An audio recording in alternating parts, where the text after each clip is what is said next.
Good morning, I'm Brianna Stabler with your Wednesday headlines. Police have not yet identified two sets of human remains found in Cass County, but they have identified and contacted the families of two missing women. Kara Kapetsky disappeared nearly 10 years ago. They also notified the family of Jessica Runyons, who was last seen at a party in 2016. It could be weeks before forensics teams completely identify the remains. And the votes are in. Clyde Ruffin will continue another 3 years in his city council seat as Columbia's first ward representative. Andrew Hutchinson and Pat Kelly were the candidates running against Ruffin. He says he had an amazing team of volunteers standing behind him to campaign for his re-election. But he also says he was disappointed with the low voter turnout for his election as his team worked hard to increase registered voters. It was a different story in Cole County, where voter turnout jumped from 25% from the last election to 32% yesterday. Voters there approved a new high school for Jefferson City by overwhelmingly voting for two propositions. Prop J is a $130 million bond with $85 million for a new high school and the remaining $45 for renovations.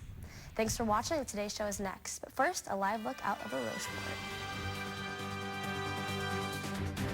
Good morning, I'm Brianna Stabler with your Wednesday headlines. It became official overnight. St. Louis residents will have a new mayor for the first time in 16 years. Lyda Crewson won with 68% of the vote. The current mayor, Frances Slay, did not run for re-election. Crewson will make history as the city's first female mayor. She says her top priorities are neighborhood safety, economic development, children's issues, and transportation. In another race, Ferguson's mayor won his third and final term last night.